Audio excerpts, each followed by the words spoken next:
Hello, members. Tom Morrison here for our monthly time with Dr. Rick Marks, famous counselor. He does so much for the MTI and people around the country. And we're all about maximizing our superpower leadership that we have. So today we're going to talk about the G in his H-REG model called goodwill. And so, Dr. Marks, just real quick before we start there, anybody that would like, I've got chat box enabled.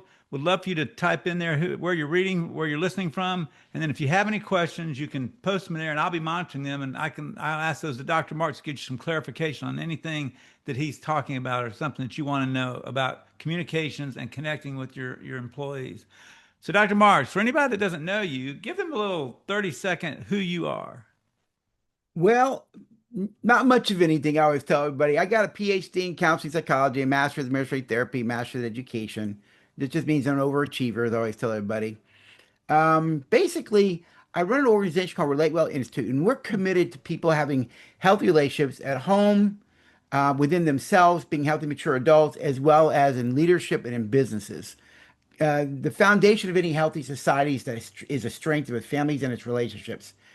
And sadly, the United States is in a crisis when it comes to healthy relationships. So, Relate Well Institute really stands in the gap to say, hey, we got to be healthy, mature adults. We have healthy, mature relationships. And the reason I do what I do is because I grew up in a broken home where there was violence and craziness and addictions. So did my wife. So we had to learn it as adults, sadly. And we just spent our life basically dedicated to teaching people what I've learned along the way. Not so much my academic side, but really from I could say it the hard way. I had to learn it hard. I learned it looking in the mirror. Right. And so that's kind of what Relate Well is and who I am. And I've dedicated my life to helping people become healthy, mature adults so they can love maturely. Well, what I love about this is that you have come to MTI over the last 15, 18 years in the YES program, and we've graduated. I told somebody the other day, we've graduated over 650 YES graduate with your influence. And every year we get the same comments from people at the end of the day. They go, our favorite session, we love the YES program, and our favorite session was Dr. Marks because he helped me realize and hear who I am and who I need to be to treat others well to get the most out of them in the workplace. Because that's what we want to do is get the most out of them, not in a bad way, but in a good way so that they feel good about their accomplishments. But Yes. too many times in business we have screamers, we have bullies, and we have people that say my job's to tell you what to do when it's not. It's really to try and engage and get people to really love what they do and feel accomplished so they can give all they can in a healthy way. Yeah. We all have, and my mentor always said it this way, we all have a way of being, right? Right. And your way of being is either healthy or it's unhealthy. And I always tell people the real you is not the one at work because everybody knows how to act professional. The real me is the one at home. So I used to work on a mega church staff over 20 years ago. And I always told my kids when I was on that mega church staff, if the way you see me treat people in public is not the same way I treat you, your mom, don't trust my faith. I'm a liar and a hypocrite. I held myself accountable to my kids because I knew I needed to be a man of integrity. And integrity is about alignment. What I say I am and what I do are in line with each other. They're consistent. Right. They're aligned. If they're unaligned, that's an integrity issue. Yeah, and what I want to challenge members that are watching this, whether today or you're seeing this on video, is you need to have every single one of your managers, if they're in charge of two or more people, you need to have them sit down and watch these videos and y'all talk as a team. What did you learn?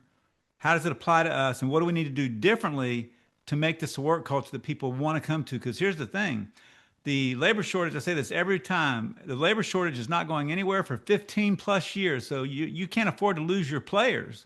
So Right? when you got people leaving their not leaving their jobs, but leaving their bosses, you got to ensure that your leaders of your departments and your companies are trained in a way that can keep people around. And so many You, times we do not. you just talk about leaving bosses. It's actually true. My youngest son has two master degrees, one from Cambridge in England, and another from Tsinghua University, which is China's Harvard. So he's at this high level. He just got accepted into a PhD program, University of Australia. Um, Yet he worked for an organization that's an international organization. He's brought so much attention to his work in Syria and in Gaza. on refugee issues, all that kind of stuff. He's one of their shining stars, and he walked away from it all for one reason: the way that this one vice president continuously treated him. Right. And he said, Dad, I don't need it. So he walked out without a job and he left the job. Why? I value myself too much to be treated this way anymore. Right. Even the president of the company tried and talk him into staying. And he even said, Are you going to solve this issue with him? He said, No. Well, then I'm gone. Because that vice president is not a leader, he's a manager. Right. And they're not the same. Correct. So let's dive into to the G today. So we the last 4 weeks we've talked about humility, respect. What's the E? G is goodwill. No, I said what's the E? Oh, E is empathy. Empathy. Yeah. Empathy. And so G, we're going People to talk trust about. those who are people trust those who care. They do not trust those who do not care. Right. So kind of give anybody that's watching this that hasn't watched the previous episodes, give a little breakdown of the H-RE, and then we'll get into the G last. So H-REG, H equals REG is what we use here and relate well, was really there are four values that I used to regulate myself by starting about 30 years ago to change my life and transform my way of being. And I began to ask myself, am I being humble? Am I being respectful? Am I being empathic? Am I treating my wife or others with goodwill?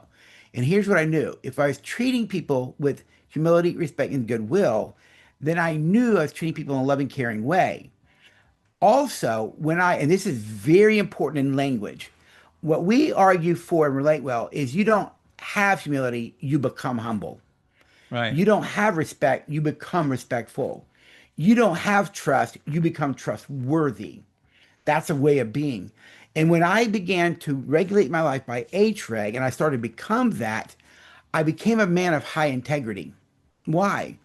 Because living a life by humility, respect, and goodwill will help you become a person of high integrity. If you live the opposite of that, you'll be a person of lower integrity. It's not rocket science, it's just that simple. And I like simple, as you well know. And so humility as a way of being will cause you to be respectful. It'll cause you to be empathic. And if you just go look at LinkedIn, Tom, you will see on LinkedIn on a regular basis trainings in businesses across the globe now just on empathy. Right. We talked about this before. 25, 30 years ago, you didn't see people being trained in empathy. Today, you see it. Why? Because we're more uncaring and more selfish and more individually focused than we've ever been as a nation. Thus, we're losing empathy. We're losing the ability to care. Well, empathy is the key to sales today. Empathizing Uh, with your customer is huge. Very much so. David Horsager's work on the eight pillars of trust. One of those eight pillars is compassion, and that people trust those who care, which is empathy and compassion. They do not trust people who do not care and lack compassion. It's real simple. It's not rocket science. And so empathy and compassion helps build trust. Same time, though, empathy and compassion is evidence of your soul. It's evidence of who you are as a way of being. And so bosses who are uncaring, that's because that's who you are. You're an uncaring person in your core. Transform that, become an empathic person, and be a great leader and create a great work team. The G in H-REG is goodwill. Goodwill is about benevolence towards others. It's about how you treat others. It's your actions. You never treat people with ill will. In the personal development field, there's what's called the law of attraction. There's actually they call it a movie. I think it's more of a documentary. You can find it on Netflix, those places. It's called The Secret. And that movie, The Secret, is really about the law of attraction. What is the law of attraction? It's simple. You attract to you who you are as a way of being. So if you tend to be an angry person, you're going to attract anger. If you tend to be immature, you're going to attract immaturity. If you tend to be fearful, you're going to attract fear. We all attract what we are around us. And that just feeds the unhealthiness, right? It does. It does. Uh, you know, Being a man of faith as well, there's a biblical model, it's sowing and reaping, right? You reap what you sow. Jim Rohn, who is a leader in the personal development field, I like the way Jim Rohn said that better. Uh, you reap what you sow is more of a principle. Jim Rohn in the personal development field said it this way: the things that you're reaping in your life today is because you've been sowing it all along. And 20 something years ago, when I heard it that way, I thought, wow, that's about accountability. I have to take responsibility now. You see, it made it like, okay, that way, maybe look in the mirror. And so, what I want to attract to myself is goodwill. I want to attract respect. I want to attract empathy. I want to attract humility. I want to attract self esteem. I want to attract healthy relationships. That means I've got to become that for myself. Well, when you say that that is a lot has to do with the people that you're surrounding yourself with, because I've heard a saying that everyone is the sum of the top five people that they have surrounding their life, and I'm one of those people that looks at my network constantly, and again, and to get to my goals, I'm always looking at who do I need to remove from my network and who do I need to add to my network.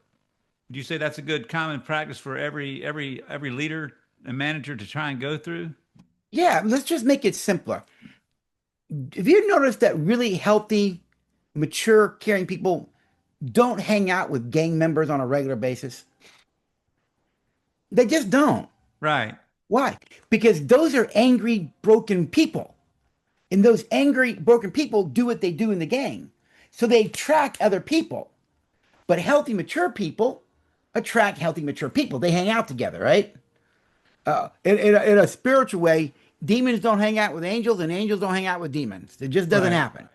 So I think it's the same principle here in this world is that who you are as a way of being, you're going to attract that kind of people to you. The other part of that is if I want to become someone of high maturity, high emotional intelligence, et cetera, then I need to put those kinds of people around me. Because if I have a bunch of immature people around me, I can't achieve that. I have to put those people around me. One of the things that I did many years ago when I learned about it, there's a lot of places people create these accountability groups, right? Now, I don't like accountability groups myself, mainly because I used to be in some years ago and I would lie. I would just flat out lie. Oh, no, no, no. Nope, I'm good this week. Lying, right? Until I learned about mastermind groups. Have you ever heard of a mastermind group, Tom? Yeah, yep. A mastermind group is different. Nobody's holding you accountable. But what a mastermind group is, I recognize that I have limitations. But I also know that Tom knows this area better than I do. And my brother Don knows this better than I do. And this person over here knows this. So I asked those people to become a mastermind group so that before I make any major decisions in my life, I go to the mastermind group. Well, who are they? They're the people who have the parts of my mind that I don't possess. Right. And I get their feedback and insight and wisdom before I make a decision. You know And they're that not there to the tell me what to decide, but they are there to give me insight because they're a part of my mastermind group. And I've found a mastermind group to be very, very helpful in my life. yeah, that takes guts and courage though, because so many people, especially managers, they're operating through their insecurities, and so they have a hard time surrounding themselves with really good people because it makes them feel inferior. Correct? Yeah, and I wouldn't say guts and courage, it takes humility to admit you Well, don't know, right? right. In that humility, I don't know, and it's okay to not know. That's the power of humility. I don't have to know everything, but I do know Tom knows this better than I do. I'm going to reach out to Tom and get his input before I decide. Why? Because I don't know. I need input into this area. And I have found mastermind groups very powerful, much more so than an accountability group. So let me ask you something. So Uh-huh. goodwill, some people characterize that as being, a niceness factor versus, being kind. So how do you define goodwill, and how does it kind of connect into this whole model? Goodwill, by definition, is benevolence towards other people. Essentially, it means this: no matter what I do to you, around you, I am not seeking to hurt, harm, intimidate, create fear, make you angry. I am not intending to do anything to create any harm towards you. That would be considered ill will. Goodwill means no matter what I'm going to do around you, it seeks your benefit. It seeks your best. And here's the thing about goodwill. Goodwill will say, hey, can I share a thought with you? Yes. I believe if you walk down this road, you're about to make a big mistake because goodwill cares enough about people. That's the empathy part of H-REG. Cares enough about people that you're going to speak your truth to them in a loving way, but it would not be goodwill to tell someone, hey, you shouldn't do that because you're going to harm yourself. To be no goodwill and allowing a person to walk down a path without at least trying to speak into it with their permission. Right. You see? So goodwill in a simply is just no matter what I'm going to do, I seek your best. Now you talked about nice and kind. Those two are not the same. I have a whole lecture that I do on kindness is far greater than nice. Nice sounds like this. Oh, bless their heart. They just don't know what they're doing, do they? That's being nice, but you're not being kind. Kind is goodwill. Kind is making sure whatever I do, I don't do anything to harm you. Nice, not necessarily. So how can a worker on the plant floor really exude um, goodwill to his people on a weekly basis? Well, think of it this way. Let's say you're a manager, you're walking through the floor, and there's a bunch of folks around you. You don't look at them, you don't say a word, you don't say anything to them. You just walk past them, and you do that regularly. What message are you sending them? They're not important. They have no value. Right. Goodwill doesn't do that to people. Goodwill goes, hey, it's good to see you. Hope you're having a good day. Hey, Tom, how's it been? And you just keep walking, but goodwill at least acknowledges. That's being Right. kind, you see. Ill will would just treat them as if they're objects for your benefit. Goodwill, and this is important, always treats people as human, not as an object, but as a person. It goes back to, I forget the lady's name. There was a book called Dignity. Desmond Tutu wrote the foreword to this psychologist book. Um, I read her book a long time ago. Someone told me I should because she's saying what you say, Rick. It's in a different way.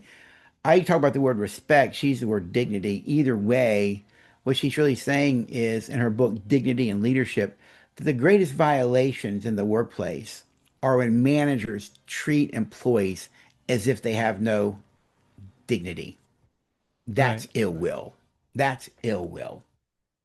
That is a person worthy to be treated with dignity. And that's what goodwill essentially is. I don't seek to hurt or harm. I'm going to honor you as a person always. Kindness. So you've been doing 20 years, almost 20 years of Yes with us, and you've had incredible stories of leaders from our member companies come to you and just talk about the things that are going on in their life. And what's going on in their life is deep and it's hard emotions and it's coming to the workplace where it's influencing their ability to communicate. You know, you get Mhm. this fog where you can't see because your mind is shifted over here. So what does someone do who really has that fog in their life personally and they're leading a group of people? What can they do to try and, begin to walk forward in a positive way where they can be able to have enough, humility to show goodwill and to show, be empathetic?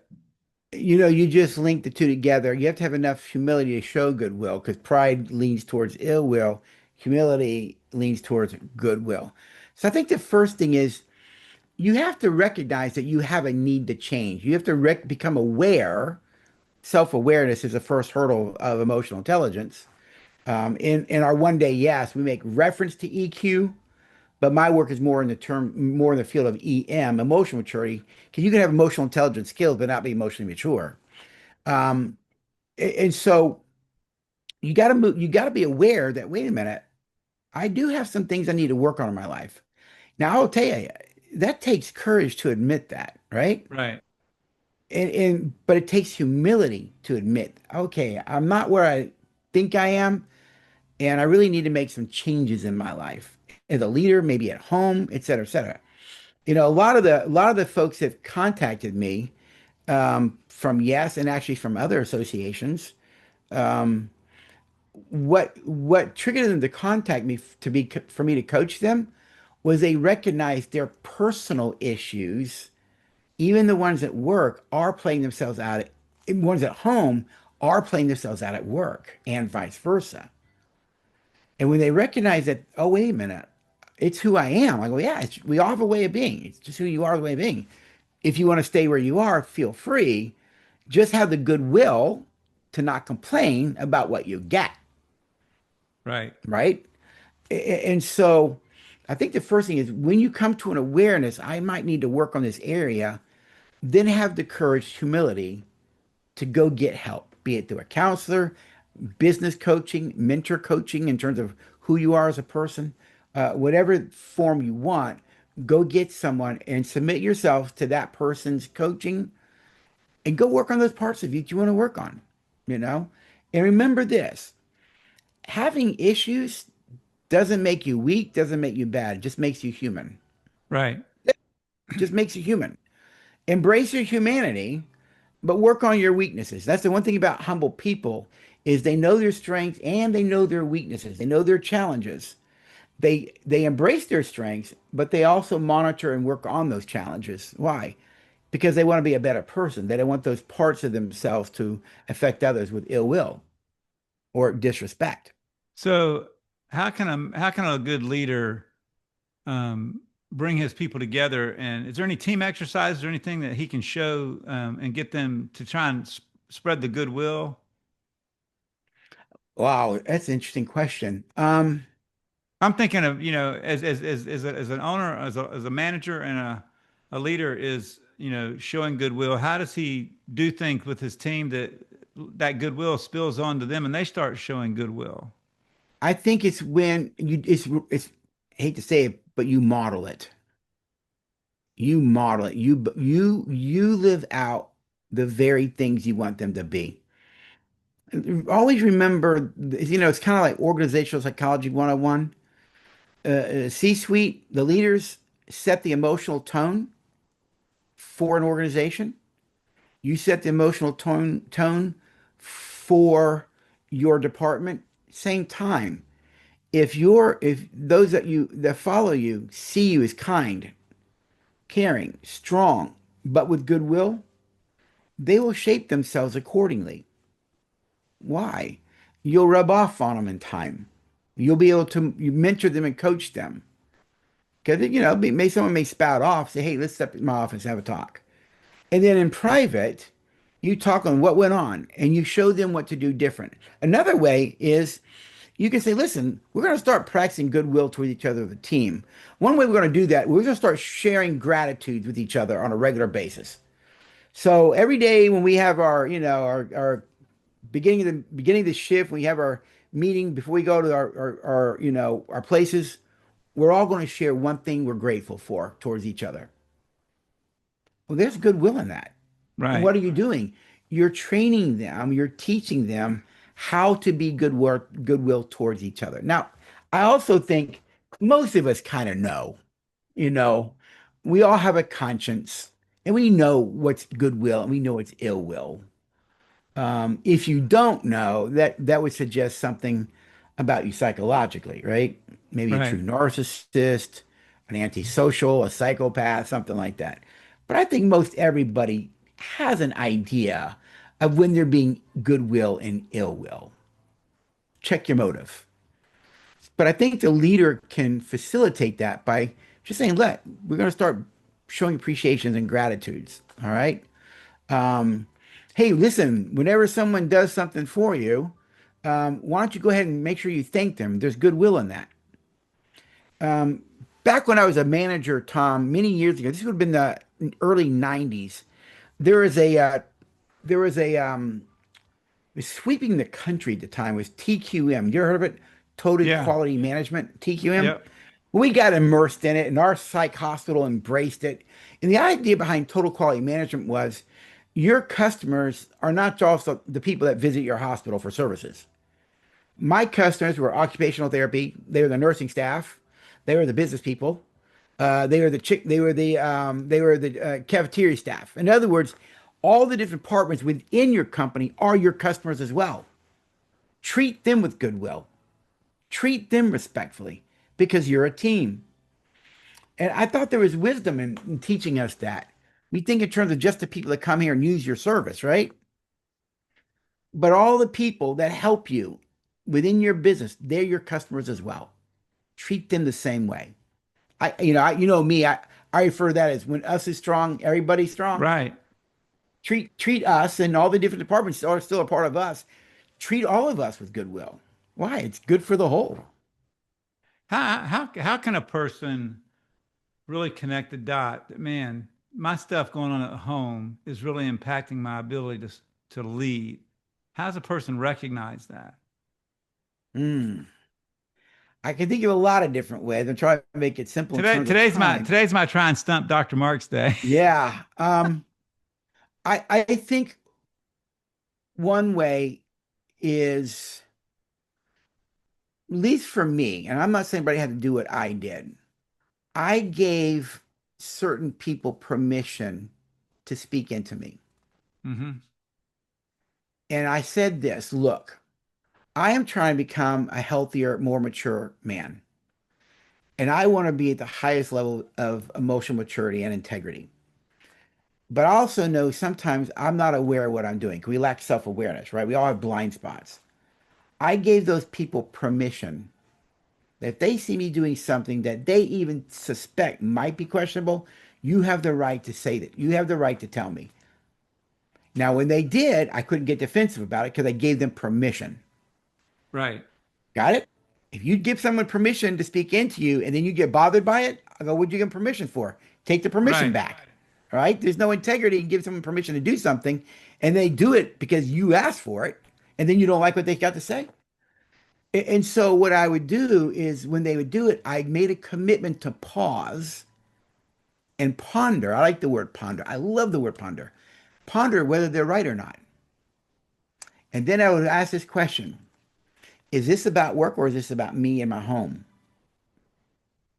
And then I realized sometimes I was upset with Luella, and I didn't want to admit I was upset, but I acted it out at work. Right. And that's when I realized the link between what happens at home and what happens in the workplace. Same time, though, what happens at work affects home, right? It works the other way as well. Well, Here's why. you got all these emotions, these flying emotions going around. And then Yeah, you just got left the house. You got a 15-minute drive to work. You're festering over what you just got done with your spouse, and you get in the office and someone comes in and they're already on top of you, and all of a sudden you just blow back. exactly right. Exactly right.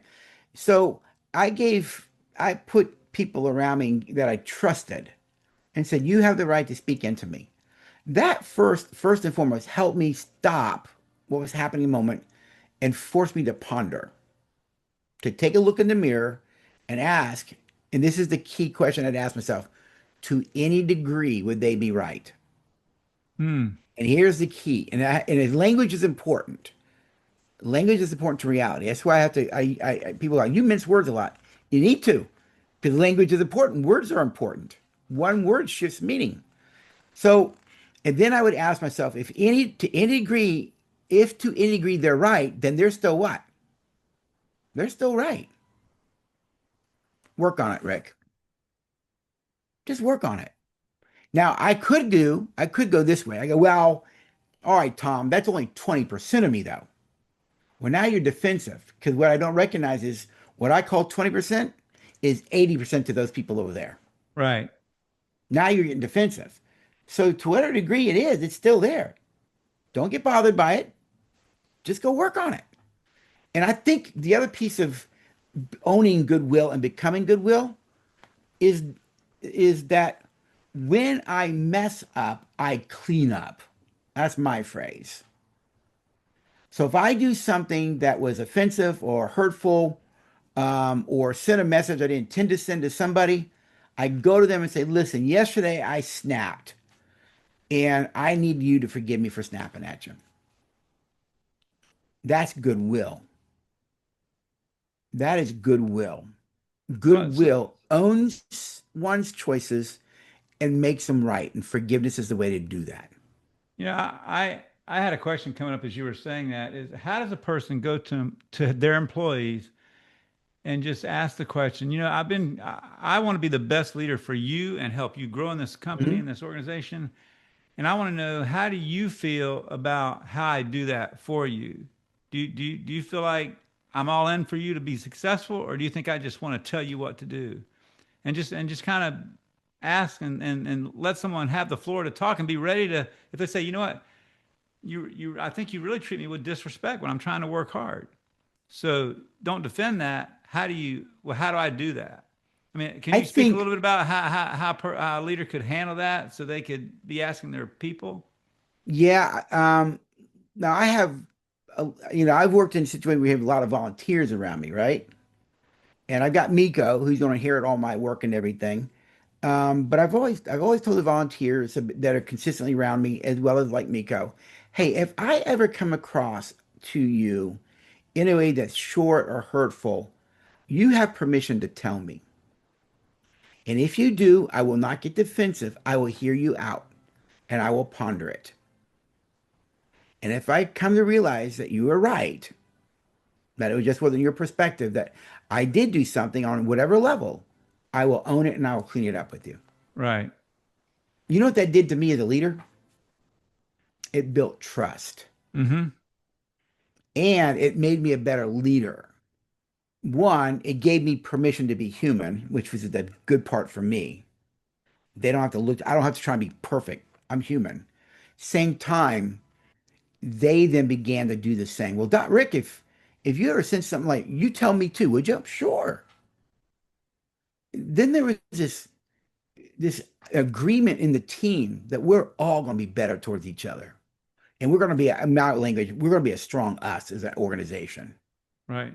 And we're going to be healthy, mature adults. And we're going to work as a well-oiled relational machine to accomplish the mission of the company and our goals. And I Well, think I think I think it takes a lot of courage and humility to give people yeah. permission to speak into you. Well, I mean, so so leaving this webcast this month, looking at goodwill, what is one thing you would say, look in the mirror and ask yourself this, and then each day try and do this to improve your I goodwill? would the, the first thing that comes off the top of my head based on that question was an interesting one. The first thing that I would say is, um, now I'm a man of faith, so I'll have to say it the way I would want to say it. God, give me an opportunity to bless those that I serve today, to inspire them and let them know how valuable they are. And I will do that in whatever way is happening in that person's life as I'm around them in a moment, even if it means I just let them know how valuable they are to the team. Words of approval, words of appreciation. And every day I look for those opportunities. Now, today, I do that wherever I go. I just do that wherever I go. Right. You know, I was I saying, was uh, I was at a restaurant yesterday with my wife and a couple friend of ours after church, and there's this girl tatted up, right? Short hair, a lot of piercings, and I'm watching her. I'm watching her. She's bussing tables at Jason's Deli. Somebody spilled something, and I'm like, okay. She walked up and smiled. Don't you worry about it at all. I got this. Things happen. I'm listening to her. And her name was Mandy because I went up and talked to her. I said, Mandy, I said, do you know that you're the kind of employee that any employer would die to have? She said, what? You are. And I want to give you a gift of 20 bucks. I've been watching you. You treat people so well. Blessed her. right. She just smiled. She said, thank you. There's goodwill in that. Why? Sure. You know what that just did to her? It made her become more that way because someone noticed and appreciated that. Well, I think that's a story and a lesson for any owners or key leaders that are listening in. You need to Yeah. encourage your people when you see that, recognize it so that it spreads. Yes. Well, Very Dr. much so. Marks, it's been a great 20 years. We got 10 or 15 more hopefully, and you've done an awesome job. And I'm looking forward to you coming back every month to do this every month. So we appreciate your time. Next month, Dr. Marks, you and I just did a podcast for a fun segment for somebody else on the four key reasons people are Yeah. stuck. And when people aren't humble or have humility, or they're not respectful or empathy and not showing goodwill, they're stuck in a certain level of behavior that causes them to be angry, mad, or something in their past, whatever. So that's what we're going to talk about next month in December. Are those key elements of how you can not be stuck and move forward into change and change who you are, so you can be someone that's humble, got respect, and goodwill towards people. So you can be a great manager and leader for your people, because that's what it's about. Yes. Very much so. We've been talking, over the years, these years we've done, yes, my work has morphed with you guys. And I've been spending a lot of time talking about integrity. Matter of fact, I'm speaking tonight for a Chick-fil-A owner on integrity and what integrity is and what it really is not. We think of integrity as consistency between what I am and who I do, what I am, what I say and what I do. That is a form of integrity. It's about alignment. But another form of integrity coming from the root word, which is integrous, which means whole and complete. That something is integrity when it's whole and complete. And I think when we become integrity, it's because we're living by H-REG. Integrity doesn't treat people with ill will, Tom. It will treat people with goodwill because that's what integrity does. And why did I do that? It's because I'm humble, respectful, empathic, and goodwill. I've become that as a way of being. Thus, my integrity will rise. If I'm prideful, disrespectful, lack empathy, or ill will, your integrity falls. And here's the thing about integrity for those listening in, integrity, there is no gray to it. It is black and white. Well, to me, here's a great tester for anybody if they have the courage to do it. This is the kind of things I like to do. But when you put a number and measure something, it says a lot. And so if you were to go to each of your people, put a box in your department, give everybody one sheet of paper with H-REG on it, with humility, respect, Empathy and empathy, goodwill. and goodwill, and say on a scale of 1 to 10, I want you to write down there how you feel I do with you in those four areas. Don't put your name on it. Just write the numbers on it and go stick it in that box when I'm gone to lunch. And then you get those back and you see, you know, Matter of fact, Tom, I just created a self-assessment in the last 2 or 3 weeks on HREG so people can rate themselves on each of those four values. So if anyone listening would like a copy of that, just email me directly and I'll get that to you if you'd like a copy of it. You can print it off. I'll put your email in our post out. We post this out to Okay. everybody in our membership. I'll make sure to put your email for that. Okay. And I'll be including it in and I'll be including that in the next yes, since I finally created one.